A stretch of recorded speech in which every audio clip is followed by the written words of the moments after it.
जय माँ महालक्ष्मी। आप सभी को महालक्ष्मी व्रत की ढेरों शुभकामनाएं। प्रिय भक्तों, आज के दिन हम बात करेंगे इस वीडियो में महालक्ष्मी व्रत के विषय में। महालक्ष्मी व्रत जिस पे 16 गांठ का धागा भी बांधा जाता है, पूजा की जाती है, माता लक्ष्मी की पूजा की जाती है। 16 दिन का यह एक प्रकार का अनुष्ठान होता है जो भाद्रपद मास की शुक्ल पक्ष की अष्टमी तिथि से शुरू होता है और आश्विन मास के कृष्ण पक्ष की अष्टमी तक चलता है, श्राद्ध पक्ष में जो अष्टमी आती है। तो ये 16 दिन का जो लक्ष्मी जी का व्रत है, ये कैसे किया जाता है, क्यों किया जाता है, कब करना चाहिए, क्या इसकी विधि है, क्या इसका नियम है और कैसे माता लक्ष्मी को प्रसन्न किया जा सकता है। ये जो डोरा बांधा जाता है, ये किस दिन बांधना चाहिए, पहले ही दिन बांध लेना चाहिए या अंतिम दिन पूजन करके बांधना चाहिए, पूजा कैसे करनी चाहिए, 16 के 16 दिन व्रत करने चाहिए या 1, 2, 3 व्रत भी कर सकते हैं, और अगर 1, 2, 3 व्रत कर सकते हैं तो वो कब कब करने चाहिए, 16 दिनों में से वो कौन कौन से दिन हैं जिन पर हमें व्रत करना चाहिए। साथ ही ये जो व्रत है माता लक्ष्मी का, ये कितने साल तक किया जाता है, क्या इसका फल है, डोरा जो बांधा जाता है उसको कब खोला जाता है, क्या उसका फल है और कितने धागे का डोरा होना चाहिए।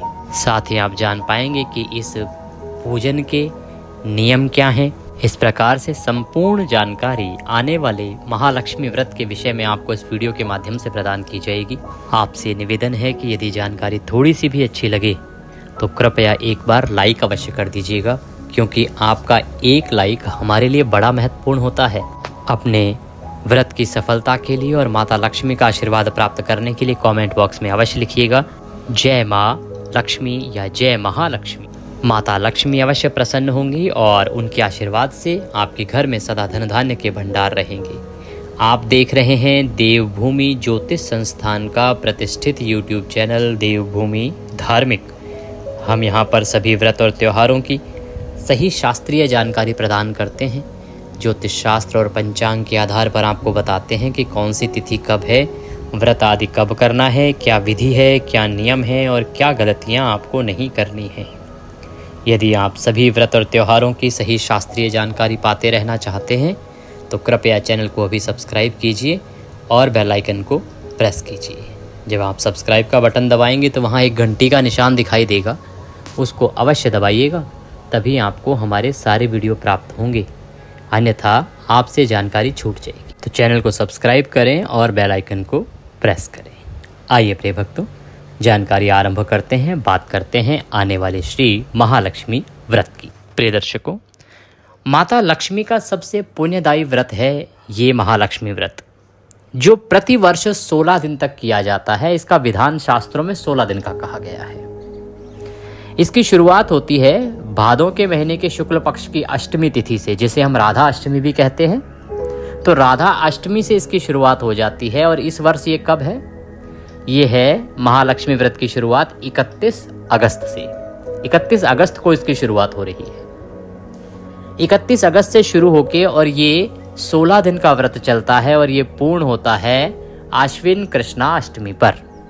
अगला जो महीना आएगा, आश्विन मास आएगा, उसमें जब श्राद्ध पक्ष चल रहा होता है उसमें यह पूर्ण होता है। इन 16 दिनों में माता लक्ष्मी के पूजा का विधान है कि विधि विधान से 16 दिन तक माता लक्ष्मी की पूजा की जानी चाहिए।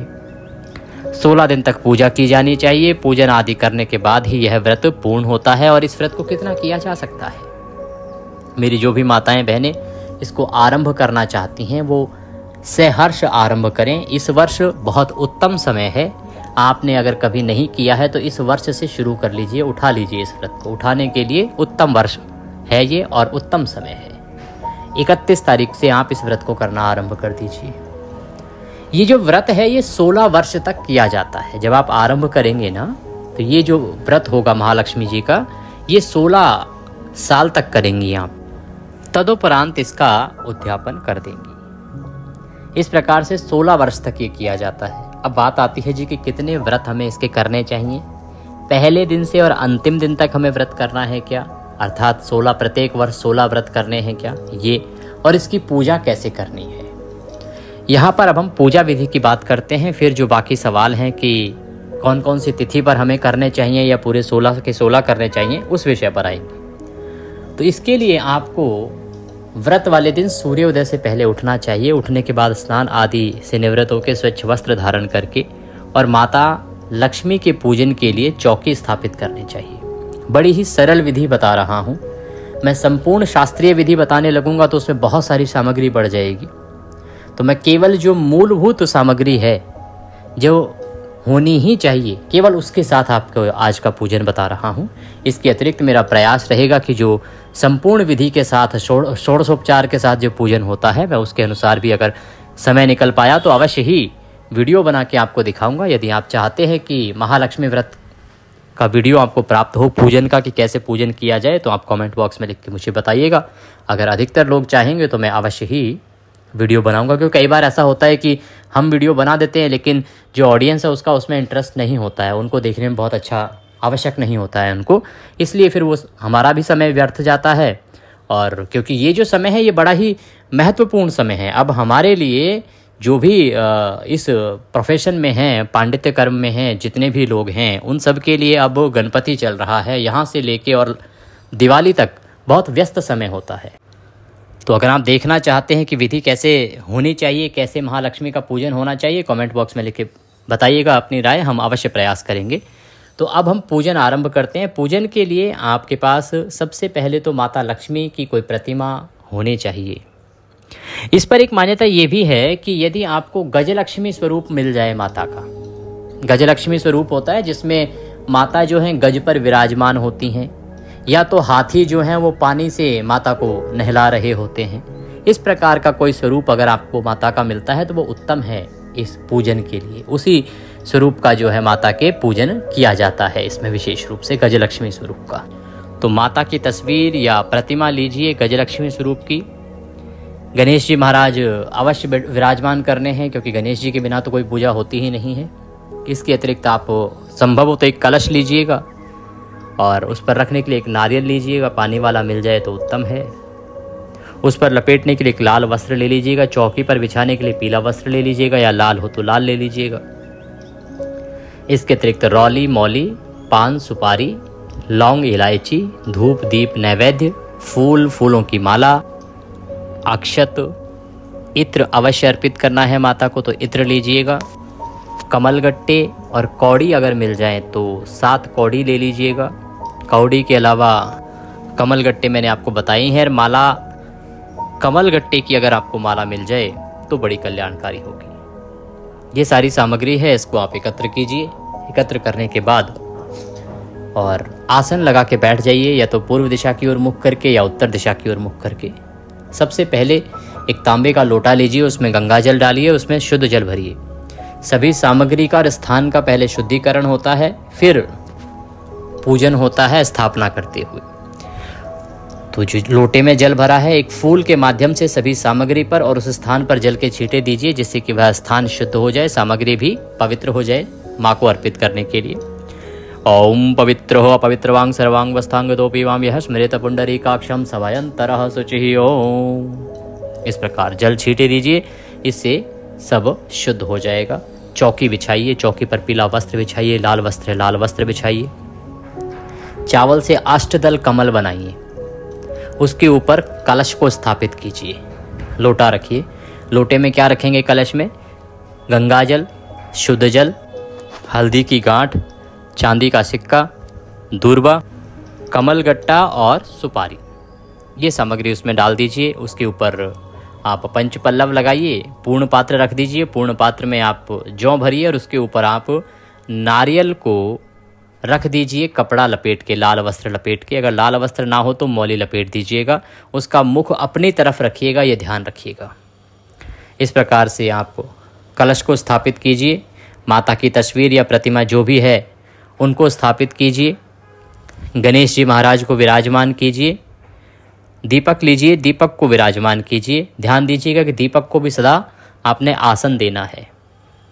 अब यहाँ एक बात का ध्यान रखिए कि अगर 16 दिन तक आप अखंड ज्योत जला पाते हैं तो सर्वोत्तम माना गया है। शास्त्र कहते हैं कि आपको 16 दिन तक माता की पूजा करनी चाहिए और 16 दिन तक ये चौकी रहनी चाहिए और 16 दिन तक ही ये दिया जलना चाहिए।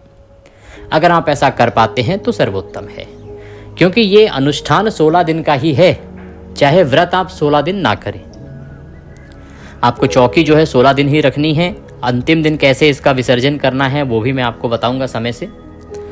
तो इस प्रकार से आप अगर संभव हो तो एक अखंड ज्योत के लिए बड़ा दीपक लीजिए जिसमें थोड़ी ज़्यादा घी की मात्रा आए, और वह दीपक आप स्थापित कीजिए, आसन दीजिए उनको पुष्प या अक्षत का, और फिर आप उनको विराजमान कीजिए। ये सब विराजमान करने के बाद अब हम पूजन आरंभ करेंगे। तो अपने सीधे हाथ पे जल लीजिए, लोटे से सीधे हाथ पे जल लीजिए एक चम्मच से, और अपने हाथ धो लीजिए। हस्तो प्रक्षालनम। हाथ धोने के बाद एक एक चम्मच जल ग्रहण कीजिएगा, आप पी लीजिएगा। अपने सीधे हाथ पे जल लीजिएगा और पी जाइएगा। ओम माधवाय नमः, जल लीजिए पी जाइए। ओम केशवाय नमः, जल लीजिए पी जाइए। ओम नारायणाय नमः, जल लीजिए पी जाइए। ओम ऋषिकेशाय नमो नमः। हस्तो प्रक्षालनम। हाथ धो लीजिए, अपने आप को तिलक कीजिए, मौली बांधिए। परिवार के लोग भी यदि बैठकर पूजन कर रहे हैं तो उनको भी तिलक कीजिए, मौली बांधिए। अब आप दीपक को प्रज्वलित कीजिए। दीपक प्रज्वलित करने के बाद अपने हाथ में पुष्प लीजिए और गणेश जी महाराज को आसन के रूप में अर्पित कीजिए। ओम विचित्र रत्न खचितम दिव्यहस्तरण संयुतम स्वर्ण सिंहासनम चारो ग्रहणम गुहाग्रज। ओम सिद्धि बुद्धि सहिताय श्री महागणाधिपते नमः। आसनम समर्पयामि। आसन दीजिए गणेश जी महाराज को। इसी प्रकार से माता लक्ष्मी को आसन दीजिए। ओम विचित्र रत्न खचितम दिव्यहस्त्र संयुतम स्वर्ण सिंहासनम चारु ग्रहणां महालक्ष्मेयः। ओम भूर्भुवस्व श्री महालक्ष्मे नमः। आसनम समर्पयामि। इसी प्रकार से पुष्प माता लक्ष्मी को अर्पित कीजिए आसन के रूप में। ये आपने आसन दिया है। आसन देने के बाद दीप प्रज्वलित करने के बाद व्रत पूजन संकल्प कीजिए, बड़ा ही आवश्यक होता है। संकल्प करने के लिए सीधे हाथ पर जल लीजिए। 1 रुपये का सिक्का दक्षिणा के रूप में कम से कम रखिए, अधिक जो भी रखना चाहें रख सकते हैं। 3 बार बोलिए ओम श्री विष्णु, ओम श्री विष्णु, ओम श्री विष्णु। अपना नाम, अपना गोत्र, जिस स्थान पर बैठकर संकल्प कर रहे हैं वहाँ का मकान नंबर, क्षेत्र का नाम, शहर का नाम, भाद्रपद मासे शुक्ल पक्षे अष्टम्यायाम पुण्यतिथियों, महालक्ष्मी प्रसन्नार्थाय धन संपत्ति प्राप्त्यार्थाय श्री महालक्ष्मी व्रत पूजन संकल्पम संकरिष्ये। बोली सौ श्री विष्णु शरणौ शरणम प्रपद्ये। और यह संकल्प माँ लक्ष्मी के चरणों में अर्पित कर दीजिए। संकल्प करने के बाद अब आप पूजन करेंगे। आसन आप दे चुके हैं। सबसे पहले गणेश जी महाराज का पूजन करेंगे। पद्य अर्घ आचमनी अर्पित किया जाता है। बहुत ही सूक्ष्म विधि से अब मैं चलने वाला हूँ। सबसे पहले गणेश जी महाराज को 3 बार जल के छींटे दीजिए। ओम भूर्भुवस्व श्री गजाननाय नमः पद्यम समर्पयामि। ओम भूर्भुवस्व श्री गजाननाय नमः अर्घ्यम समर्पयामि। ओम भूर्भुवस्व श्री गजाननाय नमः आचमनीम समर्पयामि। या तो गणेश जी के सामने कोई पात्र रख दो, कटोरी आदि, उसमें ये जल छोड़ो, या उनको फूल के माध्यम से छींटे दीजिए जल के। पद्य अर्घ आचमनी कराने के बाद गणेश जी को अब आप स्नान के लिए जल अर्पित कीजिए। ओम भूर्भुवस्व श्री गजाननाय नमः स्नान निमित्तार्थाय जलम समर्पयामि। पंचामृत बना लीजिए, पंचामृत अर्पित कीजिए, फूल पर लगा लीजिए पंचामृत और वह अर्पित कर दीजिए। ओम भूर्भुवस्व श्री गजाननाय नमः पंचामृत स्नान निमित्तार्थाय पंचामृतम समर्पयामि। शुद्ध्योतक स्नान, शुद्ध्योतक स्नान कराने के लिए शुद्ध जल लीजिए, अर्पित कीजिए। ओम भूर्भुवस्व श्री गजाननाय नमः शुद्ध्योतक स्नान निमित्तार्थाय शुद्ध जलम समर्पयामि। स्नान करा के वस्त्र अर्पित कीजिए। मौली का एक टुकड़ा तोड़िए और वह अर्पित कर दीजिए वस्त्र के रूप में। ओम भूर्भुवस्व श्री गजाननाय नमः वस्त्रम समर्पयामि। यज्ञोपवीतम, जनेऊ लीजिए, उस पर तिलक कर लीजिए रौली कुमकुम आदि से और फिर अर्पित कीजिए। ओम भूर्भुवस्व श्री गजाननाय नमः यज्ञोपवीतम समर्पयामि। इत्र लगाइए, फूल पर इत्र लगा लीजिए और अर्पित कीजिए। ओम भूर्भुवस्व श्री गजाननाय नमः इत्रम समर्पयामि। इत्र अर्पित करके तिलक कीजिए। ओम भूर्भुवस्व श्री गजाननाय नमः गंधम समर्पयामि।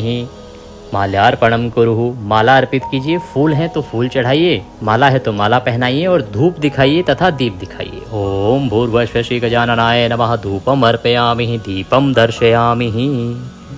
मुखभोजनार्थम नैवेदयामि।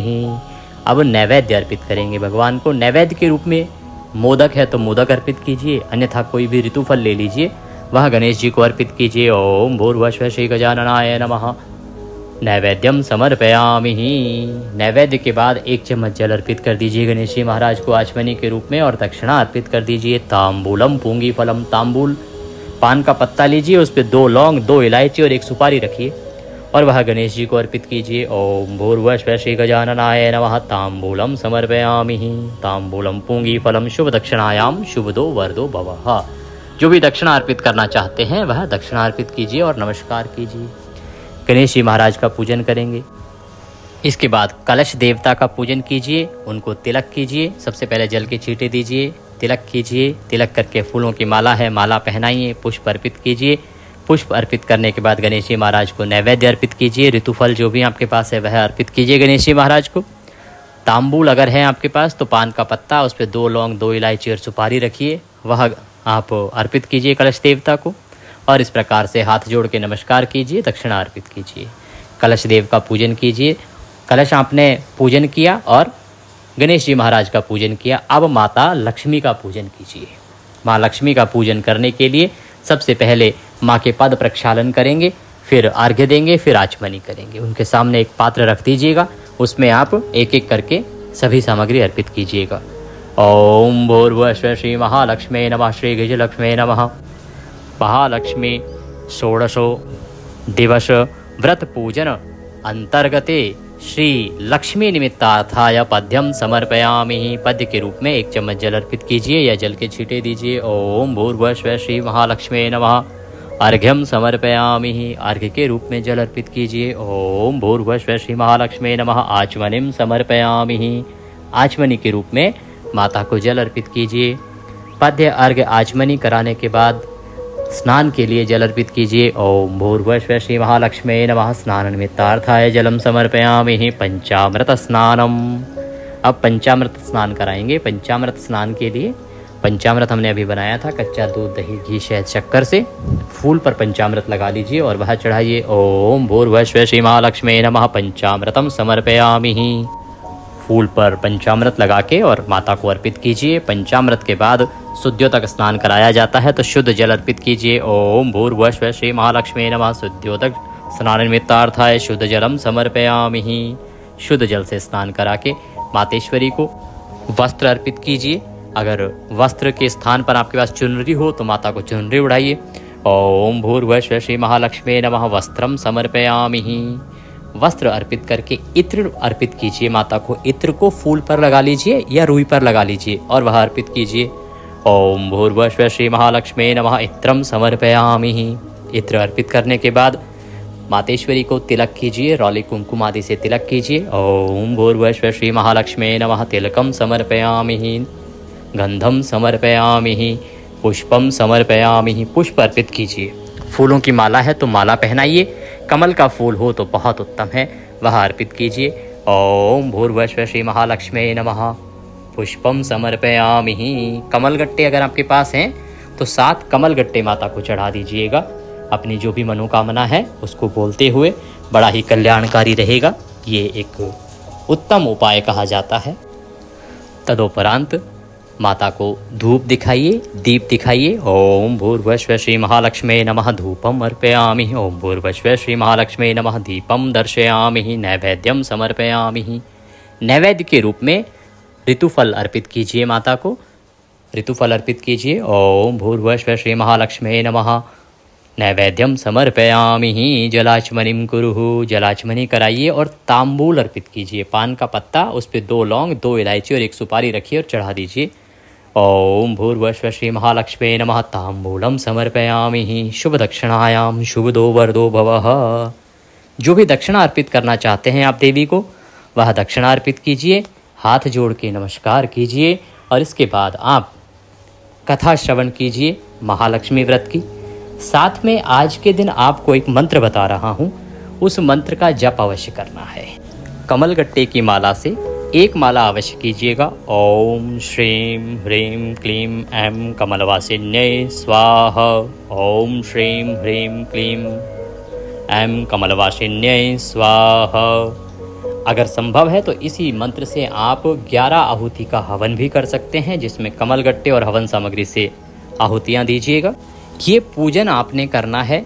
अब बात आती है सबसे महत्वपूर्ण की जो 16 गांठ का धागा है उसका क्या करना है। तो 16 धागे का और 16 गांठ का धागा बनाइए। आप जनेऊ भी ले सकते हैं, जनेऊ में भी 16 धागे होंगे और उनमें 16 गांठ लगा लीजिए। उसको पीले रंग से रंग लीजिए, हल्दी आदि से रंग लीजिए। इसको कुछ लोगों के यहाँ प्रथम दिन बांध लिया जाता है, नारद जी यही कहते हैं नारद पुराण में। परंतु पद्म पुराण में जो उत्तम वर्णन आता है, जो सूत जी के द्वारा बताया गया है, शास्त्रीय विधि जो कही गई है, वो ये कहते हैं कि अब आप जब पूजन के लिए चौकी आपने स्थापित की है, इस 16 गांठ के धागे को यहाँ मातेश्वरी के पास में रखिए, इसको जागृत होने दीजिए, इसकी शक्तियाँ जागृत होने दीजिए। 16 दिन विधि विधान से इसका पूजन कीजिए। देवी का पूजन होगा, इसका पूजन होगा, इसमें शक्ति जागृत होगी, इसकी कुंडली एक प्रकार से जागृत होगी, इसमें शक्तियाँ आएंगी। इसको पावरफुल बनाइए और उसके बाद अंतिम दिन इसे अपनी कलाई पर बांधिए। यह अत्यधिक मंगलकारी और कल्याणकारी रहता है। इस प्रकार से आपने पूजन करना है। ये पूजन आप 16 दिन कीजिए, 16 दिन प्रतिदिन पूजन कीजिए, अखंड ज्योत को जलने दीजिए। अंतिम दिन जिस दिन विसर्जन होगा, मैं आपको पहले ही वीडियो बता दूंगा कैसे विसर्जन करना है, पारण आदि करना है व्रत का। अब बड़ा सवाल आपका यह है कि पंडित जी कितने व्रत, क्या 16 के 16 करने हैं? नहीं, 16 की आवश्यकता नहीं है। जैसे नवरात्रों में आप सभी लोग 9 नहीं करते, वैसे ही ये भी सभी लोग 9 नहीं करते। अगर नहीं कर पाए तो बहुत उत्तम है, ना कर पाए तो कम से कम 3 कीजिए। कौन से 3? पहला, जिस दिन ये शुरू हो रहे हैं 31 तारीख को, भाद्रपद शुक्ल पक्ष अष्टमी को, तो पहला कीजिए 31 को। उसके बाद जो पूर्णिमा तिथि आएगी, दूसरा कीजिए तब, और तीसरा कीजिए अंतिम, जो है 14 सितंबर को। इस प्रकार से ये 3 व्रत अवश्य कीजिए। ये 3 व्रत करेंगे, आपको निश्चित लाभ मिलेगा। जितनी भी माताओं बहनों ने, मैं बहुत सालों से बताता आया हूँ इस व्रत के विषय में, जितनी भी माताएं बहनें करती हैं उनको लाभ मिलता है। बहुत सारी ऐसी माताएं बहनें हैं जिनके 16 वर्ष पूरे हो गए हैं और उनको लाभ मिला है। माँ लक्ष्मी की सिद्धि के लिए इससे उत्तम उपाय कोई नहीं है। इसको करके देखिए। मैं प्रयास करूंगा, अगर आप लोग चाहेंगे तो मैं वीडियो भी इसके लिए पूजा विधि का बना दूंगा। आप 31 तारीख से इसको आरंभ कीजिए। माँ लक्ष्मी सब पर कृपा करें। चैनल पर नए हैं तो सब्सक्राइब करते जाइएगा। कुछ कहना चाहते हैं कमेंट बॉक्स में लिख के कह सकते हैं। दक्षिणा आदि यदि कुछ भी भेजना चाहते हैं तो स्क्रीन पर नंबर आता है 900 से, उस पर आप भेज सकते हैं। माँ लक्ष्मी आप सब पर कृपा करें। जय माँ लक्ष्मी। हरे कृष्ण।